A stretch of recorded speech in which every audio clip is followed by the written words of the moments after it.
Hello, everyone, and welcome to another episode of the LGS Pod, the Soccer Shorts companion podcast where we shine a spotlight on local grassroots soccer culture here in our hometown of San Diego, across the United States, and the rest of the world.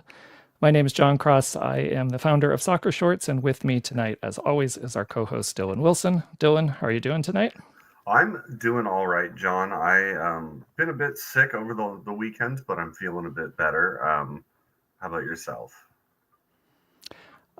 Feeling healthy so far still. It's one of the few things, I guess, for me since it's my post-COVID status. I don't think I've been sick since I caught COVID in June of 23. But, I have other issues with that, as you know. But I think all the extra effort is keeping me from being sick. So I certainly don't miss any any kind of illness. So hope you're feeling better here Yeah, sometime very soon. thank you. Appreciate that. Um, any soccer news at all that you want to touch on before we get started? Yeah, actually, the one big thing earlier today, third division in Germany, Arminia Bielefeld beat That's right. defending champions of not only the Bundesliga but also DFB Pokal defending champions, Bayer Leverkusen.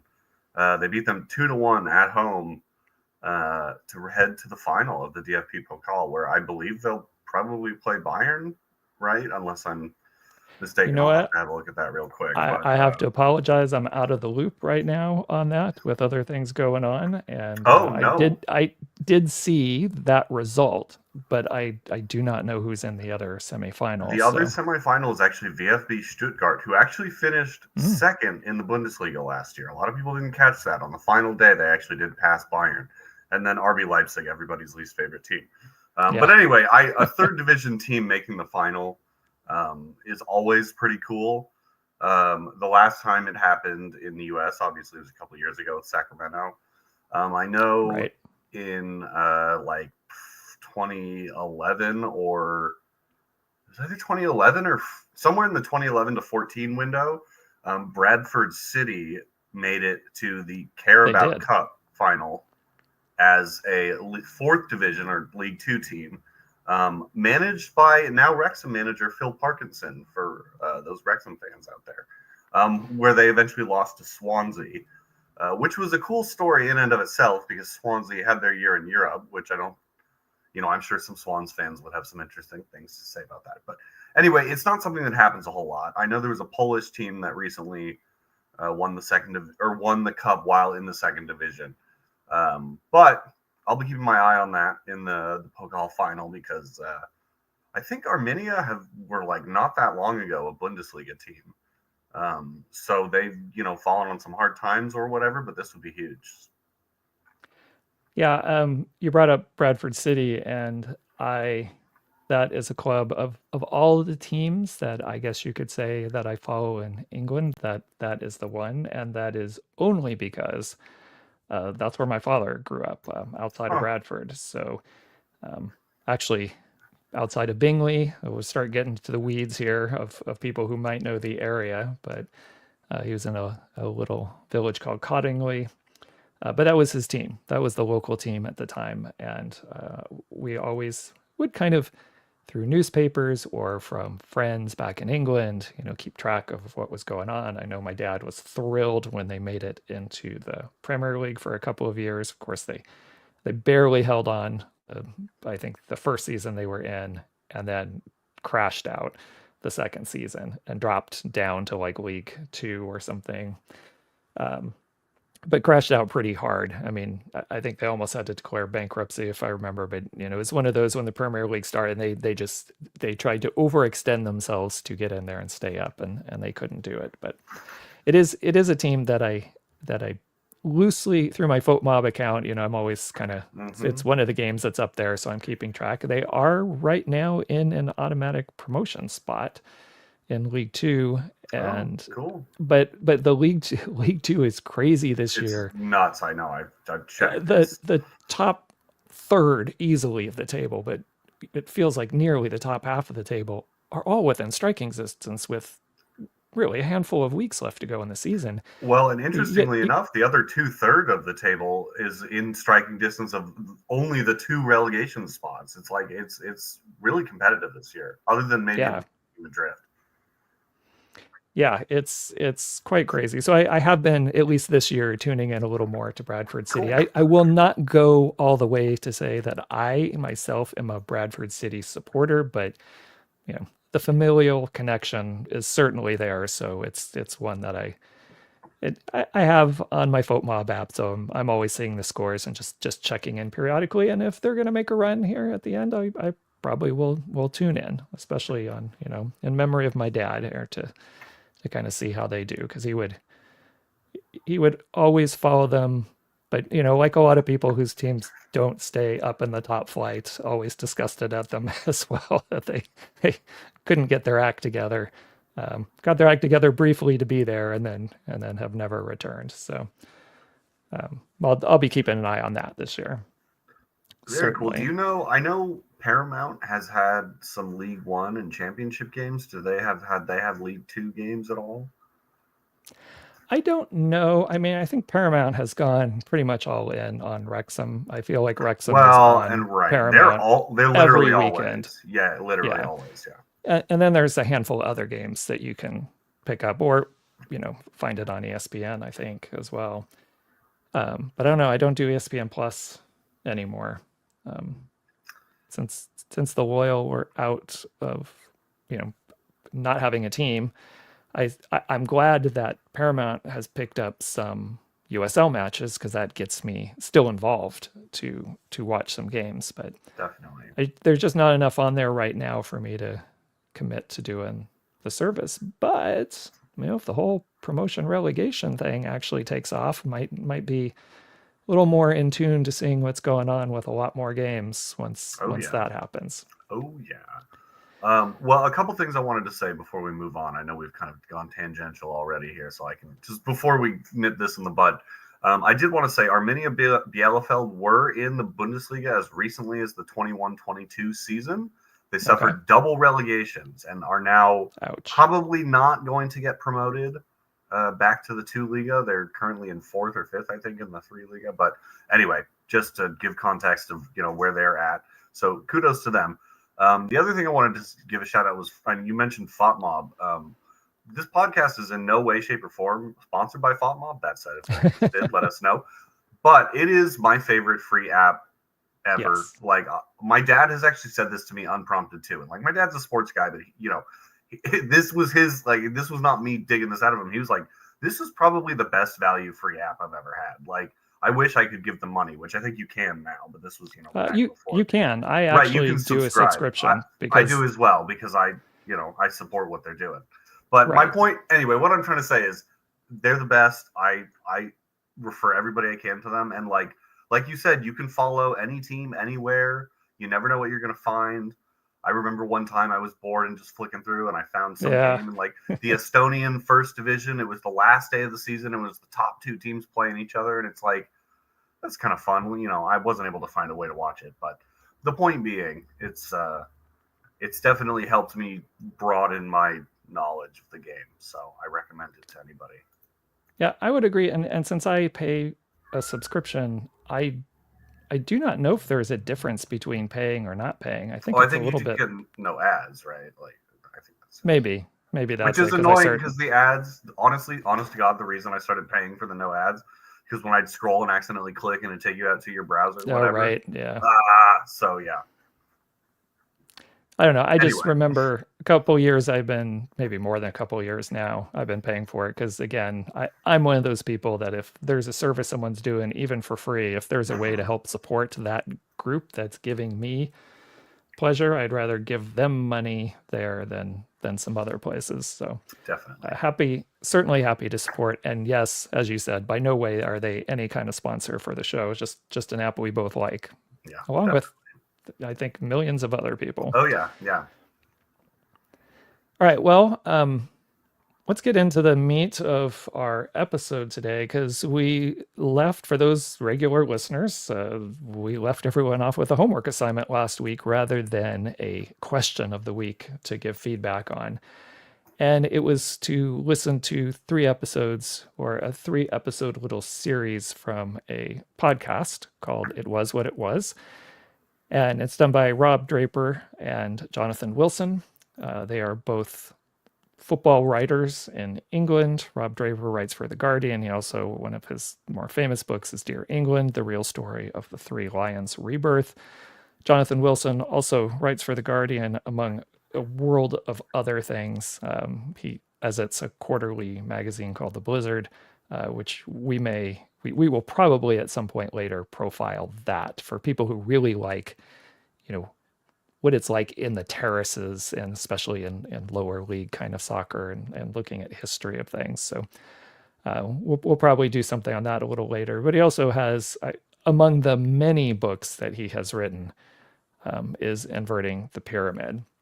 So 2 very well-known soccer writers in England have put this podcast together. It was what it was. It's done through The Overlap, the ones who produce it. For people who are familiar with The Overlap and any of the other podcast shows, YouTube channel stuff that they do. And they look at mostly kind of the history of the game, and they really dig deeper into grassroots type things. And they did a slight pivot from their normal, very heavy English focus to look at the history of soccer in the United States, and especially in the early years, pretty much from the start of soccer in the US up until about the Great Depression is where these first 3 episodes come through. Now, I don't know if it's because we gave a homework assignment or what, but being a high school teacher, I am fully aware of people not doing their homework assignments and stuff. We actually didn't get a single response this week for any of the stuff that we had, which we usually get some kind of comments or feedback from people. So I don't know if people didn't have time. We're talking a 3-hour commitment instead of a quick little response to something. So I get it if people didn't have time to go back and listen or watch the episodes. But Dylan, did you get a chance? Because I know you hadn't listened. I had already listened to 2 before we had talked about that this was going to be this podcast. And you hadn't listened to any of them yet. Were you able to make it through all 3? So I got through the first 2. I had anticipated being able to listen to them on my work trip, but I ended up having to do some work stuff on one of those flights. So that kind of took away a little bit of time I'd set aside. Anyway, I want to say too that not only are they each about an hour, but in the same way as Jonathan Wilson's writing, and I mean this as a compliment, but it is true. You have to really pay attention. It's not the kind of podcast where you can wash the dishes and throw it on in the background. You're going to miss something. This is true. Yes. It's the same thing with his writing, where if you're kind of half paying attention, you're going to miss some stuff. So, that's I had to do them in a couple segments just because if I was, trying to do something else. Anyway, I'm getting off track, but yes, I did listen to the first 2 and I learned a lot. And it made me kind of hopeful for the future of American soccer in a weird way, just given what a rich history there is, even if it was never really built upon. Yeah, and I would say this is just me personally speaking. This is not, this is my John Cross educated view of it. So take that with a grain of salt and for what it's worth. But I think they highlighted certain themes, and not that they necessarily were hitting these themes. Some of them I think they did. But to me, when I look back at the history of soccer in this country specifically, and that's what I'm most interested since I live here in the United States, to me, these themes that constantly come up. And I think the more you know your general history as well, especially in terms of US history, but world history as well, and you kind of understand these themes, I think it makes it easier to understand why certain things happen. Because I think, we have people ask, well, if we had so many people, if we had 12,000, 18,000, 30,000 people showing up for a soccer match in the 20s and professionals getting paid, I forget what they said on the podcast. I'm trying to remember. I think the equivalent of 5 times what they were getting in England at the time. which attracted people to the U.S. And we'll get into some of these details a little bit as we talk about, we do our little synopsis of each episode. But, if you understand what's going on around the rest of the world, I think it helps look at these, to me, 5 themes. And one is migration/immigration, which obviously is a huge part of our story as a country. But that is huge in terms of how things start and how things go and how things peter out. But it's constantly there as an undercurrent and driving force for good or for bad in terms of how successful soccer, would or wouldn't ultimately become. You got the geography, which you can say about any country, but about our country, our geography has a huge play in how sports and things evolve. One, the sheer size of our country, but also weather patterns, climate, right? They play into what takes hold and what doesn't take hold, just as they did in England and across Europe. You've got this, to me, I call community/culture of what goes on within an individual community. Do you have communities that have been kind of set generations of people that have been there and traditions are established, or do you have highly transient communities like we have a lot of in the US? We have a huge history of people coming and going and coming to cities and then other generations moving somewhere else entirely. And I think that has a huge impact on our sport. And then just looking at the sport in general, I think this is where you see besides some of those other themes, this is where you see a divergence in what happens specifically in England and what happens in the US. This idea on the one end of the spectrum of sport being honorable and there are rules and you honor those rules and there's a respect to the game itself, whatever game it is. And then if you go all the way to the other side, it's sport, especially as you get more to the professional level, sport is entertainment. How can we monetize this and make money? And I think depending on all those factors, or when you look at all those factors, also in with our history, it starts to make a lot more sense of why American football took off. And we'll talk about that here as we talk about the first episode, but and why not soccer and why soccer stayed big as well. So I think those themes, to me, we see whether it's back in the 1870s when we might, officially classify as soccer starting in this country because we have codified rules that people are following, all the way up until now. I think those themes are constantly at play and help shape the professional sports we have in the United States. All right, so let's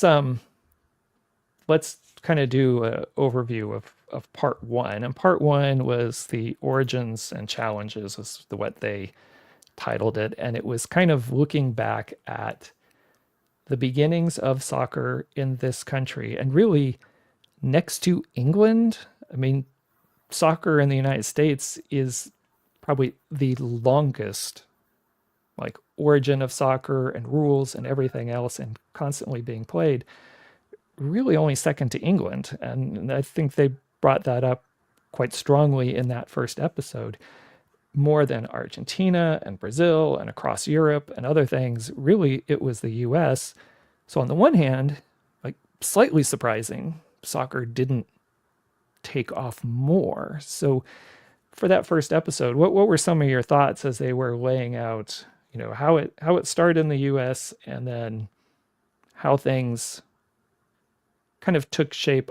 I'll say maybe through, I can't remember the exact years they do in that first episode, but it's really kind of like the 1870s into the 1880s was really that first particular episode. Is anything stood out to you in that particular one? Well, one of the things I found interesting was they talked about kind of the crossover of baseball and early American soccer. I was not super aware of that. They talked about how American soccer, generally speaking, would run during the winter, not because that's what Europeans did, but because that's when we weren't playing baseball.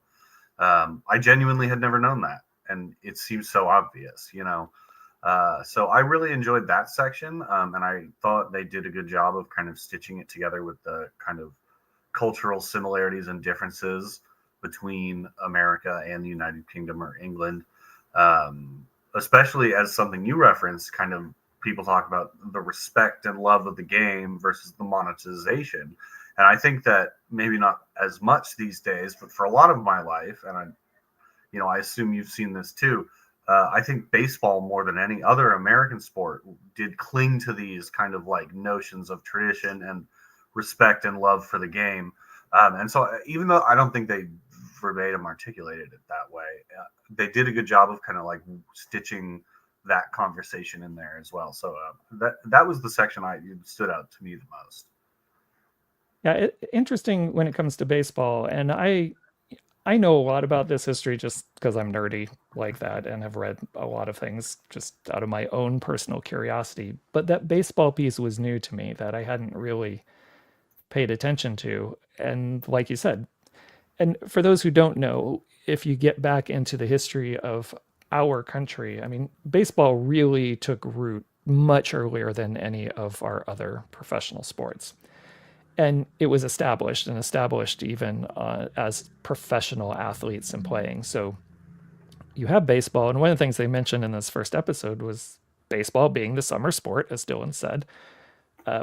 They wanted to use their stadium for the winter time. They already had the stadium, so they had a team that was playing in the summer. Why not get something playing in the winter? And when I was listening to that, I found it very interesting when I think of when MLS started and the argument of playing in the opposite, not baseball stadiums, but it was also competing in the summer against baseball. And baseball had its times where it's risen a little more popularity and it falls a little bit in popularity depending on what's going on, but it's always up there. But I found it was interesting that we played a lot of our early MLS matches in football type stadia because they lend themselves better in dimensions to play the game than a baseball stadium does. And primarily in the summer to make use of empty stadiums that were already being used in the fall and winter, with American football. So that was kind of, like you said, that was a little bit of a twist I hadn't really discovered before in my other readings and trying to learn about the history of soccer along with the history of football. But that was certainly it just paralleled a lot of things we saw happening with the rise of MLS. It was a different sport, right? But again, I think this is part of the history of what we have in this country with a sport like soccer that has, I would say even to this day, still struggled for full mainstream acceptance. There's still a lot of, I'll say, haters out there compared to people who just, I don't like NASCAR or I don't like hockey or I don't like baseball, but not the abject hatred that's sometimes out there towards the sport of soccer. And again, I think there's reasons for that we'll get into probably a little bit later here. But I thought that was, interesting to see some of the parallels 100 years apart that, helped relaunch soccer once again. Yeah, definitely. They didn't go too deep on kind of the cultural reasons they didn't go too deep on the reasons for the cultural differences, I should say. But I think I think this was the first episode, so correct me if I'm wrong, and this was the second one. But one of the things they talk about was kind of the top down notion that this needs to be a way to make money, right? Rather than a representation of the community. And I think that part of the reason that I mean, in the modern day, that has that notion that like a sports team should be a representation of and piece of a community has more or less been, for lack of a better term, like bred out of American sports fans. It's just such a foreign concept because it's so old now. Like, people my age don't really know that as a concept unless they have gone searching for it. Whereas soccer, for a lot of different reasons, but has always maintained that aspect of kind of the community representation. And I think that's part of why people are drawn to it. But I also think that's part of why people feel such a visceral like disapproval of it, like Yeah. you were just kind of outlining, because it when something becomes like a community, it naturally sort of forms ins and out groups, right? And I'm glossing over Right. like a lot of much more kind of nuanced things here, but anyway. And so when you have something like we did with San Diego Loyal that was so clearly defined around like not just a region, but like an identity of what was good and bad and accepted and not accepted. And it I think that it kind of people look at that and see it, when they don't fit those check boxes, instead of just thinking, well, that's not a group for me, in a very American kind of sports sort of way. It's, well, if you're not with me, you're against me kind of thing. Right. And Right. so it because soccer is this sort of natural vessel for community representation, both geographically but also like humanistically. I don't think that's the right word, but you know what I mean. Um, it I think it kind of naturally blurs that line of like politics and culture war or whatever you want to call it. It naturally kind of delves into that side of things a little bit more, the emotional side. And I'm rambling, but I feel like the pieces of a coherent point are all there. So I think that even though they didn't kind of really dive in on that, they did kind of hit on the result or the symptom of the disease, I guess, which is this kind of individualistic, profit first, community be damned kind of approach taken to sport, even over 100 years ago, and it's even more ingrained at this point. So, yeah. Right. And I have some comments on that, and that's really gets into that second episode. So I'm going to hold off on my Okay, comments sure, for sure, a sure. second. I do want to touch on a couple of the other things they had talked about in this first episode, which again, I think all these episodes are really well done, and we're not giving you a full Not even close. summary of what they've talked about, just kind of taking some highlights and themes and equating kind of our thoughts on them. If you haven't listened to them yet, they're all the information's in the show notes. You really should, if you are interested in the history of soccer in the United States, you really should go back and listen to these 3 episodes. And just as a side note, I'm super happy to hear at the end of the third episode that they're not finishing here. That's just what they have for right now. Later on in 2025, they're going to go back, and I think they're going to jump ahead to the start of the NASL, and kind of skip that middle part where maybe they'll talk about it a little bit. But excited that there's going to be some more that they're going to do, because I find it very interesting to get the British perspective, English perspective specifically, on their thoughts and what they see, because they're looking at it from a frame of reference, what they grew up with in England. And one of the things I wish they would have done, well, let me back up before I do that. One of the things I think they did very well was talk about this time period. And I will loosely give a time frame of the 1850s to the 1900s. I mean, this was a time period where a lot of the sports that we see around the world today are really starting to take shape. And it's not so much that those sports hadn't been played in some variation before, because we can look back even in England, places like England, and games that evolved into soccer or rugby, which had a lot of similarities to them in the start. Towns and villages were playing variations of these games, and then colleges, universities started playing these games, and everybody had their own sets of rules. And I would argue that this is the time period where, because of the Industrial Revolution, everything that's happening, we're starting to get easier modes of travel. So you can get people to travel from college to college and organize games. And for anybody who's not super familiar with the history, the super short version is if we have two universities, let's take in England, it's Cambridge and Oxford or something.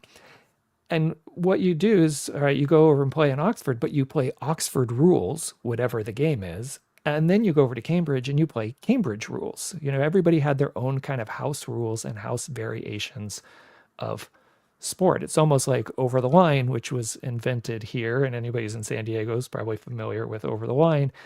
The variation of a bat and ball kind of game, just played with fewer people, and it was designed that way because you couldn't get enough people, as the people who created the game said, couldn't get enough people to play and got tired of having, ghost runners and closed down a field. You're trying to play on a baseball field. They just kind of tweaked the rules and made a new game. And this is kind of what happened. Because people didn't travel a lot, people just kind of developed their own games, but sometimes someone would visit and maybe bring an idea and it might get incorporated and it might not. But so in this time period, you get in England, the rules starting to be codified. So actually people are starting to agree to play by a standard set of rules instead of just their house rules. And we start to see that take shape with what we call soccer for the most part, but football, and then with rugby. And even with the game they described as football, and again, we've talked about this briefly on this podcast before, this idea of association football. The rules for association football, where you couldn't pick it up, was primarily what it was. And that's kind of where, not kind of, that is where the name soccer comes from. As an abbreviation there of the association part of football. And with all this migration and travel, and this is where one of the themes I had, migration, immigration, with all this migration and travel and economic times, either problems that are happening in certain people's countries or opportunities happening in other countries. And because the US was so large and room to grow and expand during that same time period, we were having an incredible boom. I mean, this is the age, our Gilded Age, the age of our robber barons, right? Some people, not all people, making money hand over fist. Yeah. People making money hand over fist. And some people now with methods of travel, steamboats, big ships that can take people across the Atlantic. People leave their home country to go try to find new opportunities. So you start getting some of these games that are being codified, like soccer, and people bring that with them as they come over to the US. And, but just like in England, in the United States, it's the colleges that start to codify these rules. And soccer had already been codified in England, so it kind of gets brought over as a game. But even in American colleges, they're playing, some people are playing a variation of soccer, like their own house rules of soccer. Some player kind of doing a variation of rugby. And our Ivy League schools, they talk about this a lot in this first episode of how the origins of, in the US, soccer, what stays and becomes soccer, and the origins of American football really point back to the same, pair of games between some colleges. And it was, just like what happened in England, where you had some people withhold, like, I'm not playing by those rules, and maybe then we go make rugby, or, really codify those rules, or we want to stay where you're not picking up the ball and it's going to stay soccer and we're going to follow these. You had the same thing in the US, where you had some universities that wanted to stick with the more soccer type game, don't pick up the ball and run with it. And you had people who wanted to do more of the rugby game. And one of the things I understand why they didn't, but I kind of really wish they would have just spent a brief amount of time talking about the start of what we would consider American football. Because that same time period from about 1868 to about 1890, so that 12-year period, what we consider now the game of football really more started as the game of rugby, but they called it football, right? Just like the soccer version was being called football, and the rugby was being called football. It was all being called football.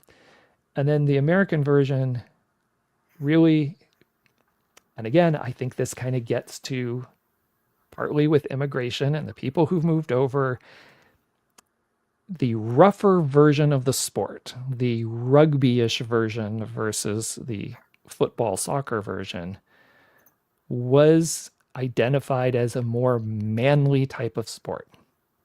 It also tended to get some more viewers to watch that sport because of the brutality of the sport. You know, it's part of our human nature, I think, a little bit. One, we like seeing amazing athletic feats, but there's an element of the population that certainly loves to see some kind of brutalness happening between competitors. And that won out in our colleges, that rugby-ish version. But if you look at that time frame, the rules changed almost every single year, where something happened and someone decided, like, no, we're going to pick up the ball. No, we're going to, instead of doing a normal rugby scrum, we're going to have a line of scrimmage. Like all these terms we use in American football, almost all of them date back to this time. The name of the game. Calling it gridiron was because all the lines they put on the field looked like a crosshatch kind of thing, the way they had laid things out, which is not quite the way we line an American football field today. But line of scrimmage, instead of having that scrum, like, no, we're going to start to do a more controlled possession thing. So in order to do it, we're going to put it down here at this kind of imaginary line of scrimmage, you know, which comes from that. And then, like, in rugby, for those who are familiar, you know, you touch the ball to the ground to get the try, but you touch the ball down. That's where touchdown comes from, right? You touch down, you have the line of scrimmage, and then you had someone who, once you had the line of scrimmage, one person rolled the ball back. It was started with their foot to a quarterback, and then it started changing. You did it with your hand, and then, you know, you run, and then you have blockers, which weren't allowed before, but then they start out in a 10-year period. You go from a game that's rugby-like, that looks almost nothing like rugby, because now it's really, you can identify it as American football. But I think a lot of that also has to do is these colleges controlled the game. They were making up the rules as they go. They would meet every year, like a rules committee, and decide what they want to tweak and change.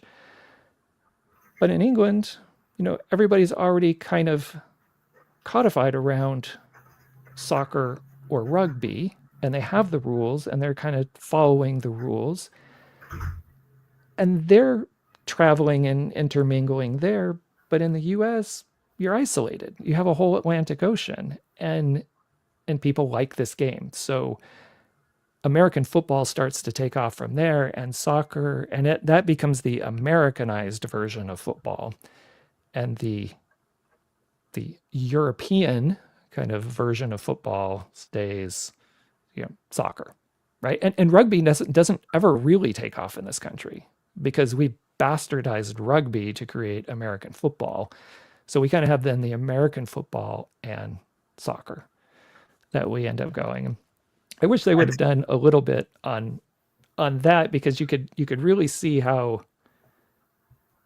that changes because of community and culture and people who are in charge and power, and we could get more fans to watch this way, right? All these things really kind of see the Americanized, like how we already are Americanizing something as far back as 150 years ago.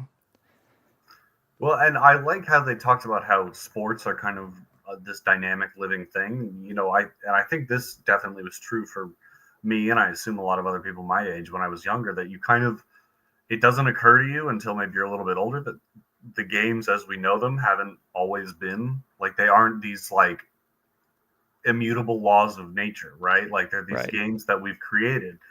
I mean, basketball, even, it was a rainy day, the rugby team went inside, they nailed some peach baskets up, and we're bouncing the footballs around, like, and you know, like, obviously it's a little more nuanced than that, but that's how games become, you know, games. And it so I like that they kind of maintained that, I don't know if whimsy is the right word, but that kind of focus on the creative aspect of it, where, you know, it is this kind of ongoing thing, although sometimes I wish we'd stop changing them. That's a whole other conversation. But yeah, I I forgot about the whole. Was it Harvard and Yale, the game they were talking about, or was it? I don't know if it was Princeton Rutgers was No, the first one. It was Princeton Rutgers. You're right. I couldn't remember Yeah. which two. But Harvard and Yale was also a big one that Mhm. really moved it towards American football. Right, right, What we consider American football. right. But I hadn't heard that anecdote. I'd only, I'd heard about the Harvard Yale one in the context of American football, but the Princeton Rutgers thing was new to me. So that was interesting.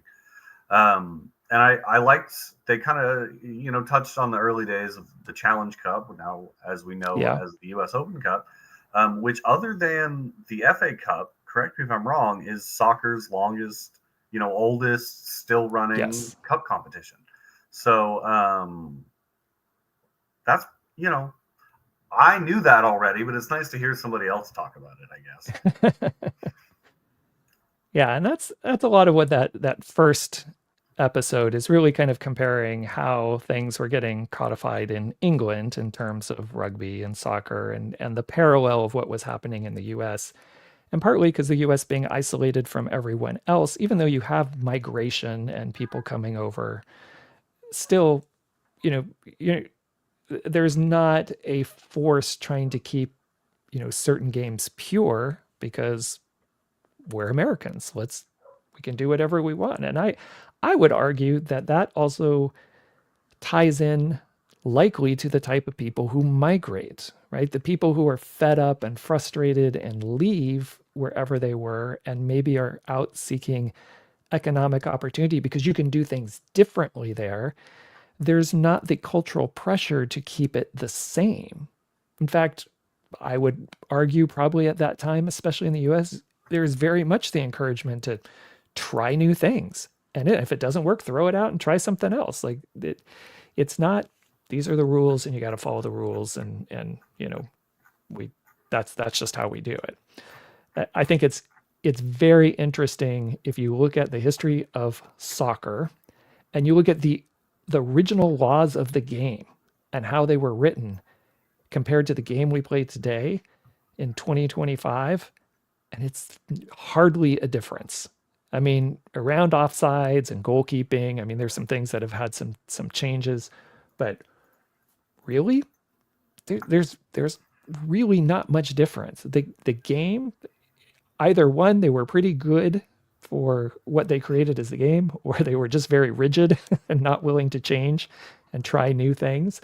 But either way, the game of soccer has stayed pretty consistent for 150 years, where the game of American football has changed drastically. I think if you took someone from even the 1910s to see a version of football nowadays, they'd kind of recognize it. It's a possession based game. You have some downs.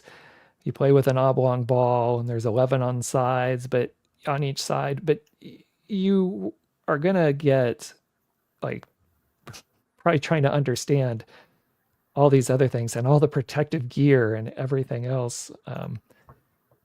It's interesting. I think that is a very American thing.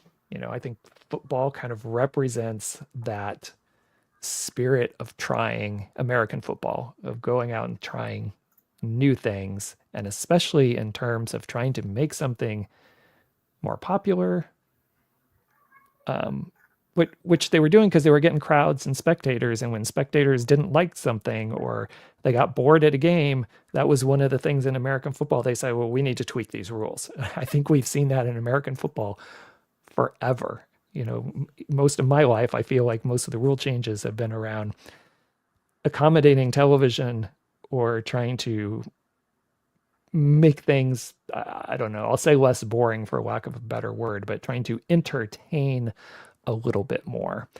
And I think probably if you look at Europeans, some of the frustration with a game like American football, that it's a game that's made for television, really is. As opposed to just being a sport that people play that is televised. American football is a game that's just made and manufactured and constantly tweaked and created for television. And I remember the very first time I went to an American football game in a stadium. And I mean, I understood the timeline because I'd watch a game on television, but I couldn't believe how bored I was. during much of the game because nothing happened. You got to wait. Why is nothing happening? My dad's like, because they're in a TV timeout, or something else is happening. And you're like, oh, okay. Oh, they play. Wait, we're going. Oh no, it's a commercial again. Okay, we're all stopped. People are going to get food to eat. It's really, I think, a frustrating thing to watch in person I because it remember just, when I was 9 years old at Memorial Stadium in Berkeley at a Cal football game. I learned that when the guy in the red vest is on the field, like, yeah, it ain't happening. You can go do something else. yeah, the guy who controls, communicates with the officials with Yeah. the TV. My dad would always tell me, like, he's the one who's really in charge, not the referee. Like, Yeah, that's true. All right, let's I shift. did want to say, sorry, real Yeah. quick before we move on from the first episode. I also appreciated how they talked about the immigrant communities kind of forming their own teams, and you've touched on this a Yes. bit, but I wanted to highlight as well that two of the top four most successful teams in U.S. Open Cup history are like distinctly like ethnic identity clubs. We have Yes. Maccabi Los Angeles, who's Jewish, obviously. Is 5 wins and 2 runners up, is the most successful club in U.S. Open Cup history. And then Greek American, New York Greek American has 4 wins and 1 runners up, putting them number 4. Obviously, a Greek, ethnic group. But you also on this list have a current competitor, New York Pan-Cyprian Freedoms. That's not just like an ethnic identity. That's like a distinctly political club name. Like it doesn't get more obviously political than that. At 3 times win, but you have Brooklyn Italians, Brooklyn Hispanos. Right. Sorry, that was very white of me for a second there. But my point being that even up until like the late 90s, you have these kind of local ethnic-based clubs like dominating U.S. soccer. Brooklyn Italians in 1991. We talked about El Farolito in I think 93 as Right. like CD Mexico at the time. So yeah, I almost wish they'd gone in more on that, although I kind of understand why they didn't. It wasn't really what they're trying to talk about. But that is very much more close to the ethos of what I think the game of soccer is all about, being like the world's game, right? It's everybody's. Anyway. And I think that is some of the things, I think those are consistent themes that we see with the development or lack of, depending on what time period you're talking about. But the development of soccer in this country is heavily tied to migration / immigration. One, for the rise, and you have particular communities that are heavily Irish, Italian, Greek, Scottish, Norwegian, whatever it is, wherever they live, they have the pockets. A lot of them brought soccer with them because that's what they were starting to play before they left. And they came over and they wanted to, it's something they knew. So it's just shared value within the community. And you get some of these strong teams that get created, especially around this early time period. But at the same time, you get these distinctly American teams. And I think it's one of those times where you start to get that divergence of what we consider an American sport versus what we consider a non-American sport. And that doesn't necessarily, this is a good transition to part 2. It doesn't necessarily harm the growth of soccer as they start looking at it from, I would say, post World War I into the 20s, right? Where we have our golden boom in our roaring 20s in the US, right? You still have like soccer, and you see people who see they can monetize this game. They see there's lots of fans there. They see the potential they see the entertainment value that not only are these people playing sport, and you can argue whether sport is a good thing for people to do or not, but there's other wealthy people who see, well, people are making money over here in baseball, and then we're having these people play these games just in their community, and thousands of people are showing up and nobody's taking advantage of it, right? Like this is also very American, right? Someone sees a buck that they can make. And I think this was very common in the 20s. And I think this is part of part 2, even though it's called Struggles, Expansion, and International Influence. Part 2 is really about tremendous growth, the birth of the American Soccer League, and how you have these teams that are really good, and you have these teams that are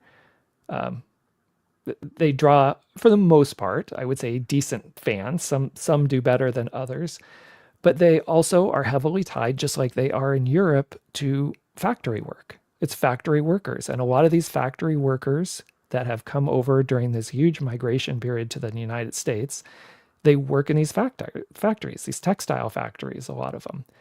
And you get these communities that pop up, and you get these factory-based teams like Bethlehem Steel, right? And the Fall River Marksmen, right? You get these people who are in these textile-based cities full of people who've migrated over to the United States and love the sport. And again, typically American thing, instead of it being more about the community, it's about owners making money off of it, especially in the 20s, right? There's lots of money flowing around after the huge industrial expansion. Post World War I, we get the boom, like a lot of places tend to get after a war happens.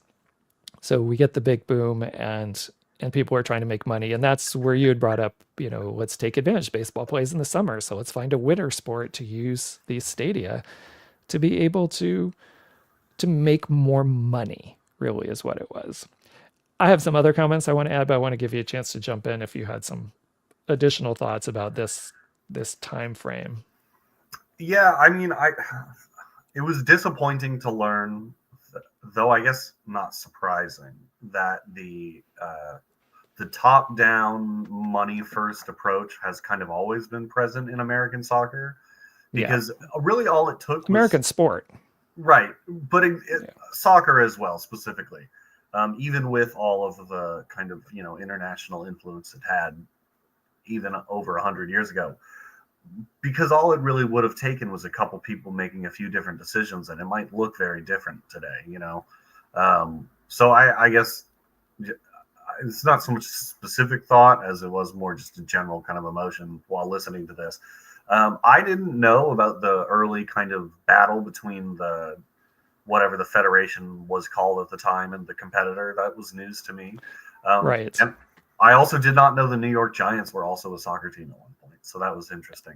And I think it might have been in episode 3, which you didn't hear, how many different New York Giants there were. There were more than one New York Giants team.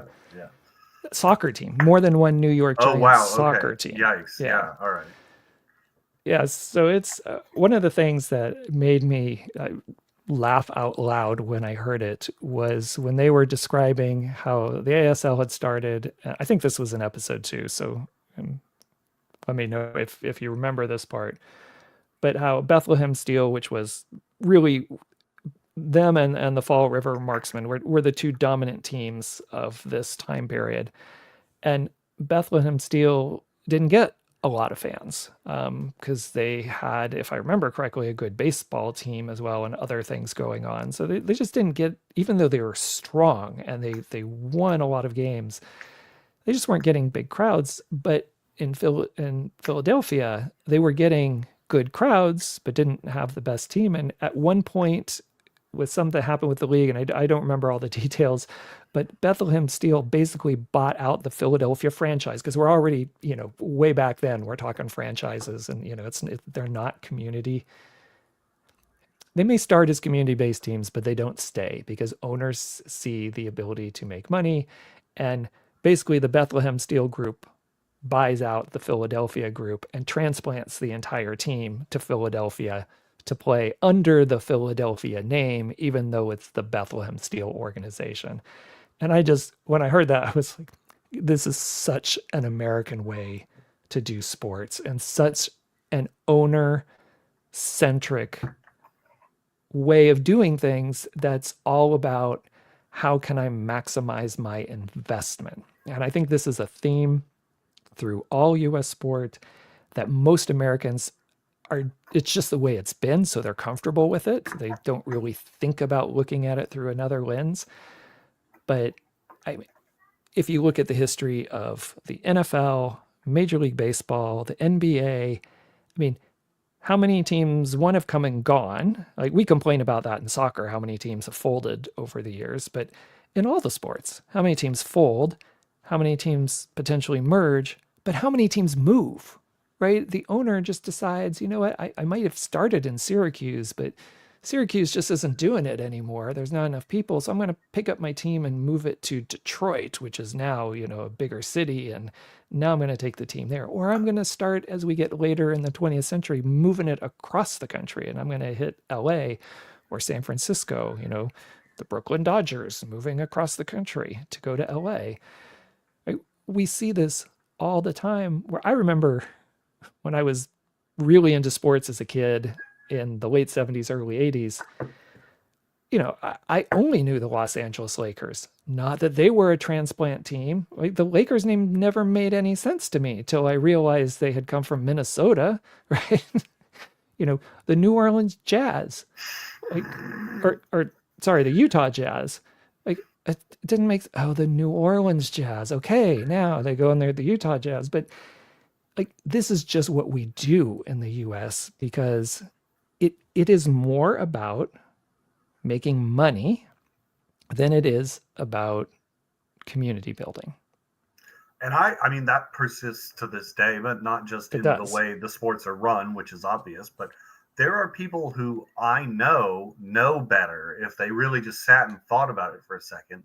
But when you bring up the promotion and relegation thing, they'll say something to the effect of like, well, how are they going to make money if they get relegated? Exactly. And it's like, well, that point is kind of a good example of why disinformation spreads so easily, because the response to that question is like a solid 5 to 10 minute, like, let me sit down and break out a few things for you, right? But like, it only takes 5 seconds to ask that question. Right. So it's permeated through all levels, and I would say that those conversations I've had with people who, like I said, I know that if they sat down and thought about it, know better, are probably the things I find the most discouraging about the future of U.S. soccer. Because even if these people aren't like putting 2 and 2 together, right, it's going to be it's an uphill battle. Well, let's go ahead and move to part 3, because there's one of the things I really like about these episodes and the way they do it is Jonathan Wilson is in the pair of how they're putting these together. Jonathan Wilson really is the historian bringing the information to the table, right? And why am I blanking out? Rob Draper is really kind of the one learning on the spot with the audience and able to ask questions. Now, there's a couple of times, Jonathan Wilson will ask a question and Rob will answer it right, because then he says, well, I cheated and looked at the show notes. So, but it's kind of Jonathan Wilson bringing the information, and like I said, Rob Draper being the audience and asking questions. And I think it sets up a good dynamic if you listen to their podcast, because in that second part, Rob's just like, I know we're going to the 3rd episode, and I know we're going to talk about how it all falls apart, and I'm guessing it probably has something to do with the Great Depression, which, spoiler, it does. And he goes, but it seems like everything, like, there's so much success happening through the 20s. Like, how does it really all fall apart? And that's where they get to in the 3rd episode. And I'll give you a quick summary since you didn't listen to that one. But the key thing is the stock market crash in 29 and getting into the Great Depression. Some of these baseball owners were soccer owners, right, to use their stadium in the winter.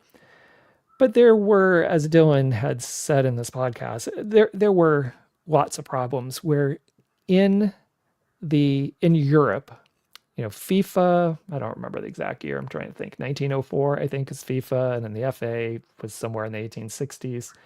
So Europe had already been kind of trying to get in lockstep with how to do the game and everybody playing the same way. But again, part of Americans being Americans, I think we do it our own way. So even when we tried to create national bodies to regulate the game, if someone didn't like what someone was doing, someone just started a new association. And I think that mindset is is has carried all the way through. When we look at US soccer, like we didn't create a structure for clubs to move up and down and play like almost the rest of the world did. We created a structure that, oh, well, if you don't like the way this league's doing it, make your own league over here and do it. And now you compete and cannibalize each other, right? Because that's what we've done in every sport. We have a couple of baseball leagues and then they merge. We have a couple of basketball leagues, they merge. We have a couple of American football leagues and they merge. Like, that's just what you do. You make a new league and you put pressure on the existing league, and we call it a merger, but it's usually one's absorbing the other. Really, when you look at it, but that's what we do. Like, we set up this ownership game, and if someone doesn't like it, then I don't want to play by your rules. And part of that is the way we set up sport in this country is there's no way for me to get in, right? Our current president, Donald Trump, right, helped start the USFL because the NFL owners didn't want him. They didn't want him to be an owner. He tried to get in to be an NFL owner. So, all right, I'll make my own league. And what have we seen? The XFL, the USFL, a couple of different versions of it.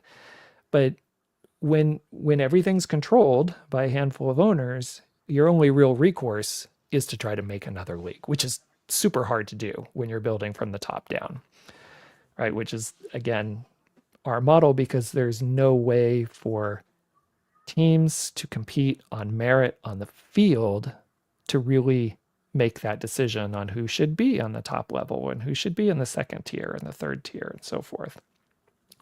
But that's kind of the structure that was happening. And even though it was booming, we had a couple of associations, we had a couple of leagues, but one league would start and then they'd merge with something else and then they'd split, it's like, and we saw that with the rise of soccer again, if we look through the late 80s to the early 90s. And if anybody's unfamiliar with, I won't do the whole history of the USL right here, but what we consider the USL that's been fairly stable for about a decade has gone through all kinds of iterations from what it originally started as, I think, the USISL, United States, or maybe it was the Southwest Indoor Soccer League, something. But it was like 6 or 12 teams when it started, and that has grown and changed and merged with other leagues over time to eventually become what we know now as the USL. That's just the way we've always done things in sport in this country. So you had positive things happening, but you had horrible structure in the 20s. So once the stock market crash happens and you get into the Great Depression, these owners all of a sudden aren't making money. And what do most business people do if it's not a viable business venture? They cut their losses. They bail. And that's what they did. And especially people who, you had both teams, well, you get rid of the soccer team and focus on baseball because that seems the better long-term play, especially during the Depression. You got a lot more games. You can lower the price, all kinds of things that you can do to kind of keep baseball moving forward. And besides, baseball was incredibly well established at that point. So as this is all falling apart, there were a couple of, I didn't do it in the other episodes, partly because what I was busy doing as I was listening to them. But when I listened to the third episode, I actually took time to jot down a couple of quotes. But to go back to something you said, Dylan, at the very beginning, these are sometimes hard to listen to and do something else because they can be dense.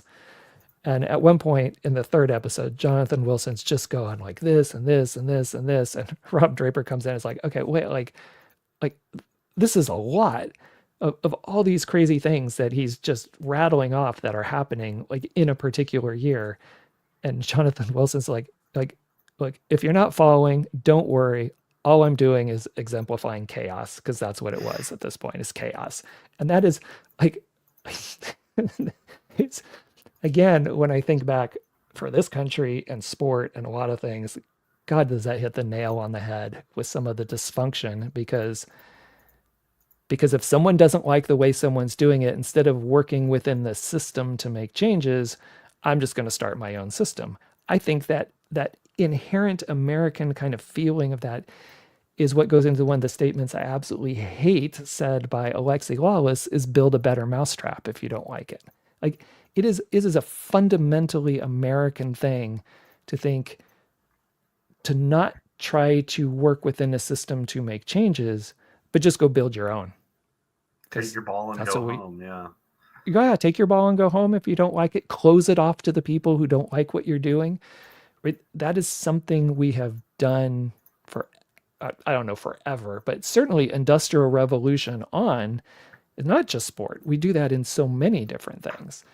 And again, if you don't like it, then make your own, because that's what you can do. It's the land of the free and land of opportunity, and that's kind of the expectation, rather than work within a defined system. And now I'm not necessarily saying one way is better than the other, but I think from my personal feeling in terms of soccer and sport and what we've seen happen in professional sport in the US, and if we look at a sport like soccer and how it's evolved pretty much around the rest of the world, I do think we kind of screwed it up in terms of sport and the value of sport and what it can bring to a community. So that was the first quote.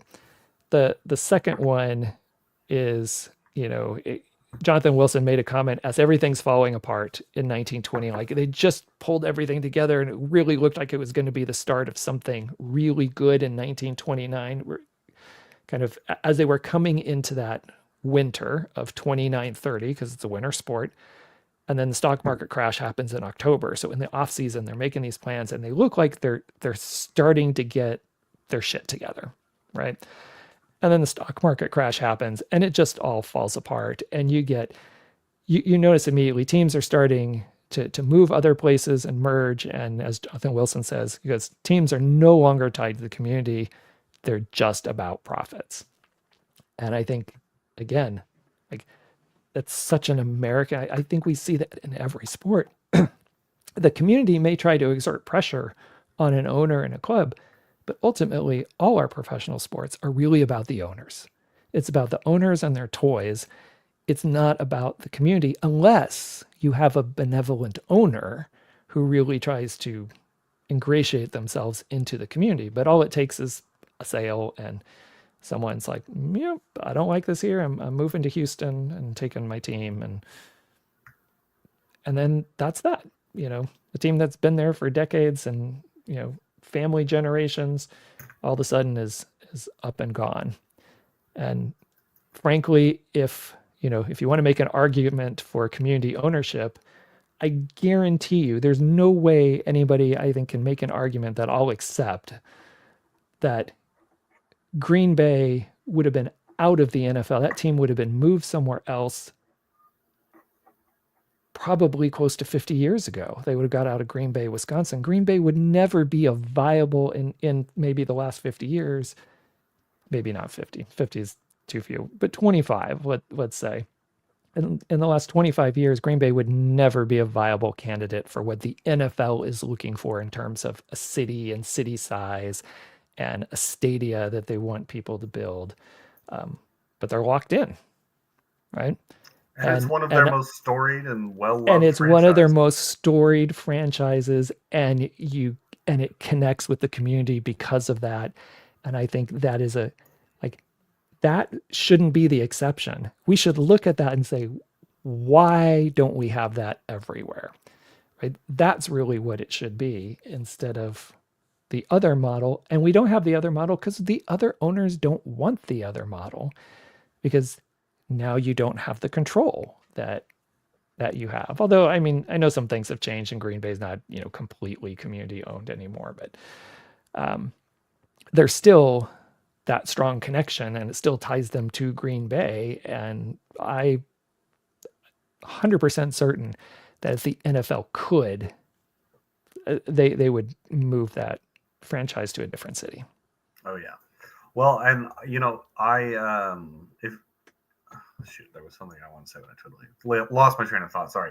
Well, but if you won't say it, I will. I think that system is better, the open system, and I think that for all the reasons that are community based that you've hit on. But I also think that what a lot of people fail to understand is that while relegation probably does kind of suck at the time, it is more often than not a very healthy thing for a club. I mean, look at Birmingham City just in the last couple of years. They had some financial issues. They got relegated down to League One. They're 10 points clear at the top of the table now. They're going to head back up to the championship in a much better financial position with a young squad, a young coach that they feel good about. And obviously, this is not always true. Clubs go into administration. Like, I understand that. But the open system also provides a sort of not immunity, but like blanket against clubs dissolving, because if you can't afford to stay at the high level, you don't have to just quit. Right. You can just go down.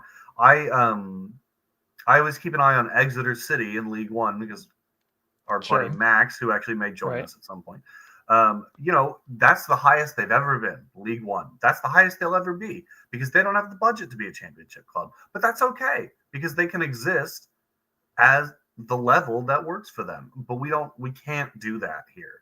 And I think that a lot of people get it kind of twisted when they start asking about the money. The money will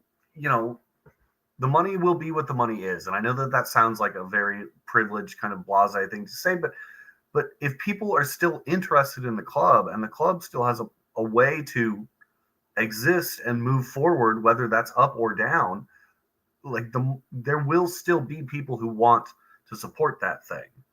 And so I just feel like people they put on their billionaire hat for this conversation, which I know happens a lot in American conversations.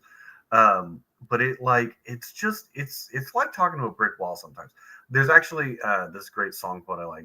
He says, "I found a gray hair in one of my suits, like context in a modern debate. I just took it out." And it's like so it's things like that where it's like, why are you talking about this as if you like understand what a billionaire is or wants or needs? I don't know. Anyway, that's kind of me going down a rabbit hole, but I think that people think about it like this whole wrong way. And so for that, I will say that I think the open pyramid is better, not just from the community aspect, but from the financial aspect. But on the other hand, there's a reason 5 of the 10 world's most valuable football clubs are MLS clubs. It's because they can't get relegated. They don't have that risk, right? So it's artificial. To your point, that's why that system will never be implemented if they can avoid it. Sure, in terms of MLS, absolutely. Right. But I think one of the things that in this country that gets lost in the pro-rel conversation, and I know we're deviating, but we're gonna be wrapping up here in just a second. Like you said, people look at it from a very individual standpoint, and people say, "Well, everybody loves the promotion and the excitement, but what about the relegation? And it would just kill clubs." And okay, I'm just going to put that argument aside just for a second, because you can make some arguments and you can show some examples of clubs being devastated by relegation. But what I think in the bigger picture, what promotion relegation does, and not just pro-rel, but having that open pyramid, having the solidarity payments, like all the things that go with an open system, is it strengthens the entire system. Because one, no matter what level you are, you know that there is a pathway. You know exactly what that pathway is if you want to try to get up to the top. So there's always that potential incentive. You're not locked out forever. Your team doesn't move and go away and all of a sudden you're out. You're never going to get a team again. And maybe why bother even paying attention to the sport anymore? We certainly have San Diegans who have experienced that when the Chargers left in American football. And we had that a couple of times before when we had 2 different, NBA teams leave San Diego to go other places. So, you have that ability where everybody is there's a common thread running through everything. And I think that common thread strengthens the entire system. So yes, an individual team may suffer some hardships, but it may force them, like you said, to reorganize. But what it does is those teams that are run well, they move up, right? And it eventually, what it does now, people, I don't hear it as much anymore, but people, when the Premier League especially first started, for that first decade or so, everybody argued, well, promotion relegation is stupid. It's the same 5 teams all the time. Well, there's been like 60 different teams that have been in the Premier League over the last, what are we going on now? Like 30 years. And even if you take it every 5-year chunks at a time, I mean, there are teams right now that people, if you just start picking up and you look at Brighton, you look at some of these newer teams up there, they were never in really the first division before, and now they are, and now they're doing well. They're solid teams at the moment. Things could change, but not only does your top division get stronger, when you get your Leeds and your Sunderlands and some of these other teams that, if we're talking more recent examples, that fall down, they have a history and they want to get back up there. So they are strengthening their teams and club, their whole club, to try to work their way back up. But what it does is it eventually, and it takes a little while, but eventually it starts making that tier below a lot more competitive. And it makes the tier below that now a lot more competitive. And then you don't get the stark differences that you did get before. And again, it takes some time, but once you get that money and the solidarity payments and other things where people can exist, and that's why you get in these lower divisions, you still get tens of thousands of people that will show up to matches. You look at the people, I mean, we'll go back to Wrexham because that's something a lot of people know. They were in the first division, and that's part of their history. So they had hard times, they fell down, and now the dream is to get back to where they once were. And the more teams that were up there and fall back down, the dream is to get back up there again. And it's going to be harder and harder because it gets more and more competitive. And I would say nowadays, compared to 20 years ago, there's a whole bunch of people around the world who are watching leagues like the Championship, watching League One, watching League Two, especially watching the promotion battles, and getting interested in some of these other teams. Like you said, you were on Folk Mob and looking at, what was it, second division Estonia games or something? Yeah. Yeah. But I think we get in this country, people say all the time, why would anybody watch something lower than whatever the top league is? And I would argue they watch it because there's a compelling story there. That's one of the things we like about sports that are memorable at sports. It's why we watch what happens in the Olympics and other big events. We like the story. And if it was true, why would people watch anything other than top level? Nobody would watch March Madness. Nobody would watch the college football series. Nobody would ever MLS. watch any of those things. MLS is not the top level. So right. It is of American soccer theoretically, but yeah, no, that argument exhausts me.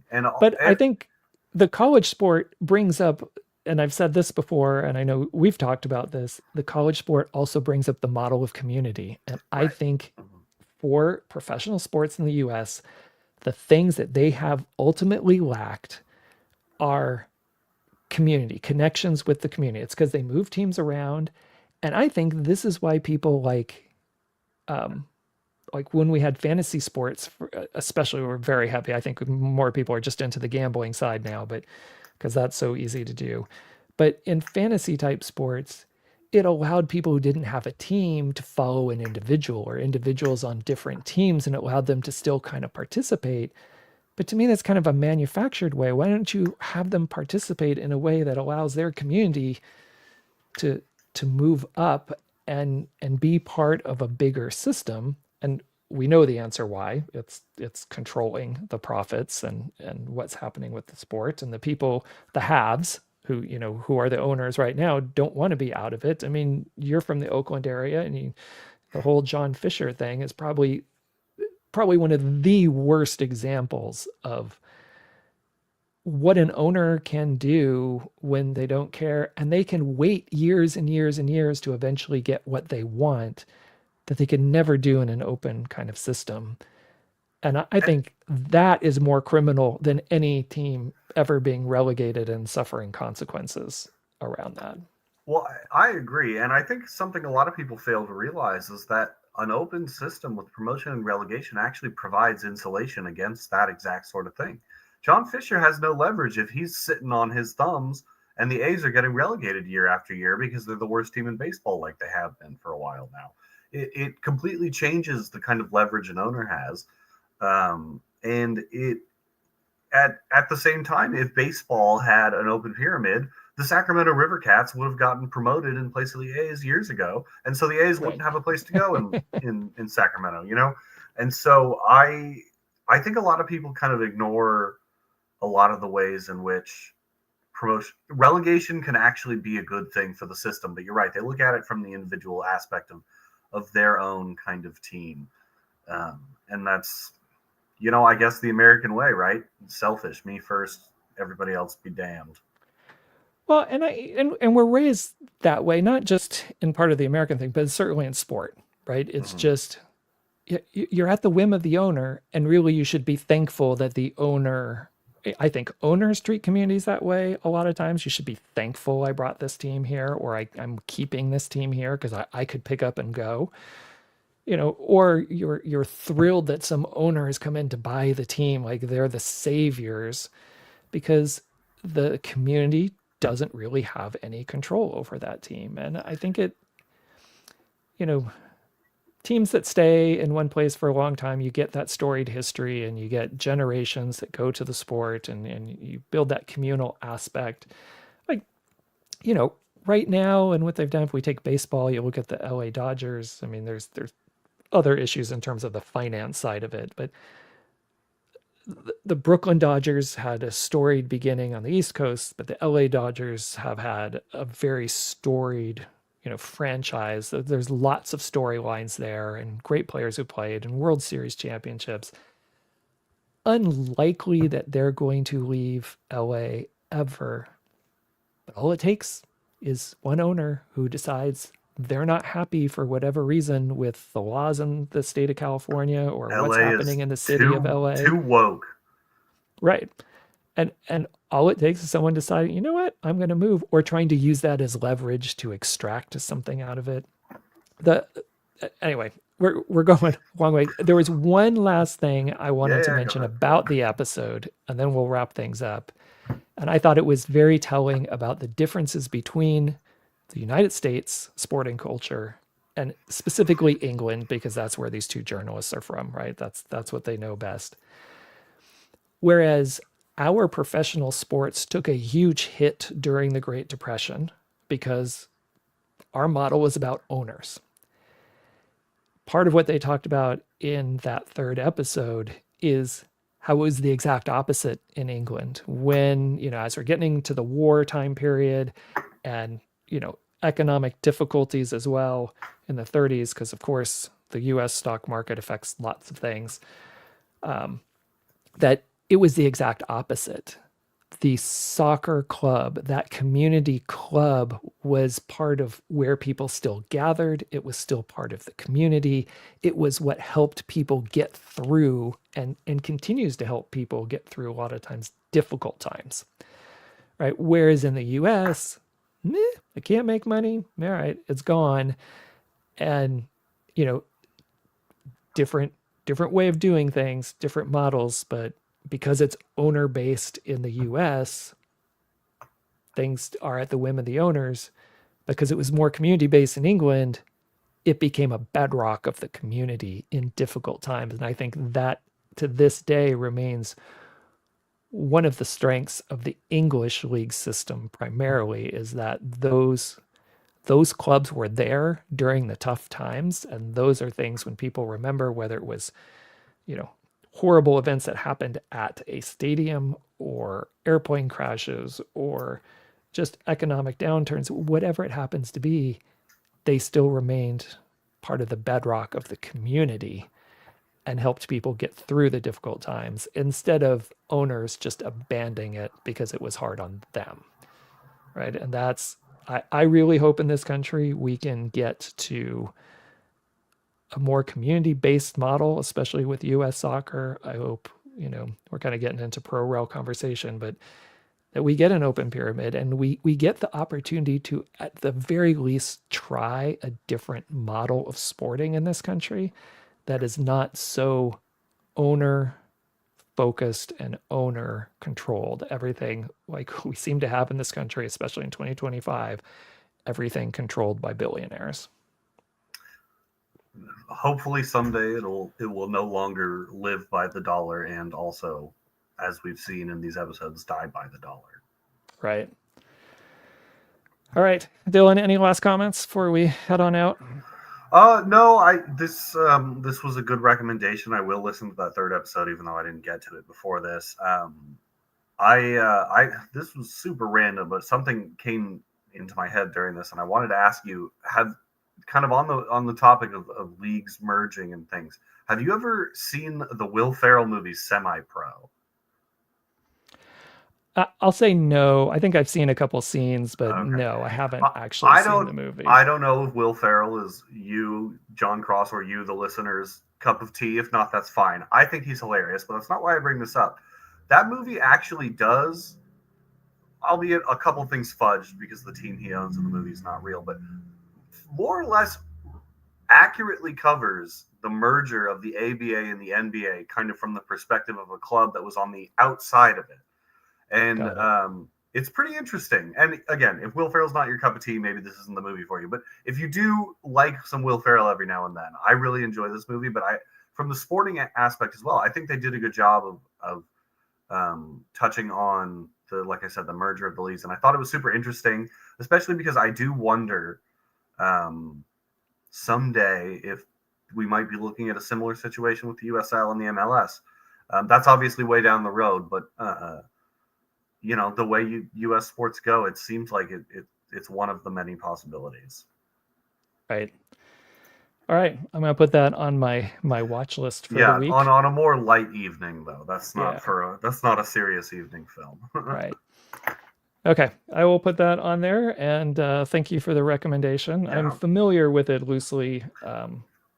I'm hit and miss with Will Ferrell. Sometimes that's totally I think fair. He does things that I enjoy, and other things I cringe. Yeah, this will probably be a bit of both. So yeah. Okay. Well, thank you very much for the conversation. Like I said, we're going to wrap things up. Once again, we don't have a question for the week this week. I just realized that now, so I'm not going to try to make up one on the spot. So we'll just skip that for this week. Again, just to remind everybody, we partner with San Diego Punto Football, and you can catch the Two Balls and a Mic podcast on Monday nights. And you know what? I don't even know, because I haven't been paying attention, if the Sockers are still in the playoffs. Do you know, Dylan?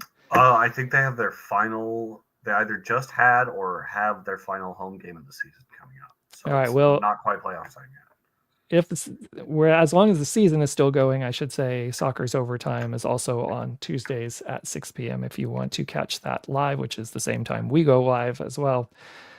And then for Soccer Shorts, you can catch our channel on YouTube, and that's where you can see all the old episodes very soon. Hopefully within a couple of weeks here, we're going to have a new episode coming out about San Diego Punto Football, and we'll start our new series back up again for Soccer Shorts. So if you want to see any of the old episodes, you can find them on YouTube. They're at BPD, that's for Big Pine Digital, at BPD Soccer Shorts on YouTube. So look for that channel. You can also follow us on BlueSky at soccershorts.bigpinedigital.com. All right, Dylan, thanks for being here. And I'm going to watch Semi-Pro, and then I was going to say also, Monterey and Farolito kicked off not long ago. So I totally forgot. It's Open Cup night, and it is Open Cup night. Got a game, like you said just now. That was the evening game I wanted to watch, and then some big games on Wednesday. We record this on a Tuesday, so we highlighted those in our last episode. So yeah, definitely check out the Open Cup this week, because that's going to be the focus of next week's show. We're going to do a recap of round 2 and a preview of round 3. So sweet. Gotta go watch our games so we can talk about it next week. All right, have a good one. All right, you too. Bye.